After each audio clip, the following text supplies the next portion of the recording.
સુરતમાં બાંધકામ સાઇટ પર લોખંડની પ્લેટ પડતા બાળકીનું મોત થયાની ઘટના સામે આવી હતી। માસૂમ 1.5 વર્ષની બાળકીના મોતથી પરિવારમાં માતમ છવાયો હતો।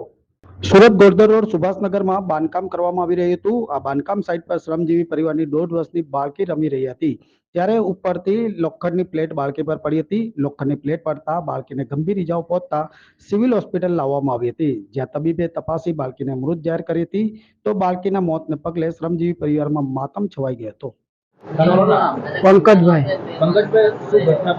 હવે એ આયા સુભાષનગરમાં આપણે હું છેલ્લા 2 મહિના તો કામ કરું છે તઈ મેં એ સામાન શેઠને શોખી ના પાડ્યો। લોખંડનો સામાન છે હું નહીં ભરું, તો એ લોકોને કીધું તારે ભરવો પડે। એટલે મારી નાની છોકરી હતી, હું ત્યાં ભરાવા લઈ ગયો।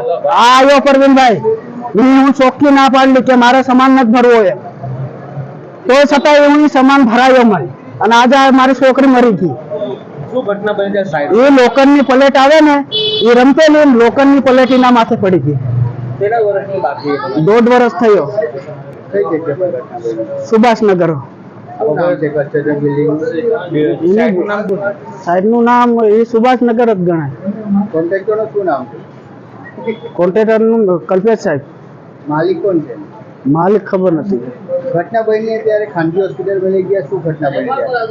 ના ડાયરેક્ટ અહીંયા જ લાયા। અહીંયા ત્યારે ડોક્ટરે શું કીધું? ડોક્ટરે ના પાડી દીધું, નહીં બચે અમારથી। તમારી કોઈ બીજા સંતાન છે? ના એક જ છે સાહેબ। આ ઘટના લઈને તમારું શું કેવું છે? કોના કારણે આવી ઘટના બની છે કે તમે ના પાડી સામાન? હવે એમાં કોઈ કહેવાય જેવું નથી એમ।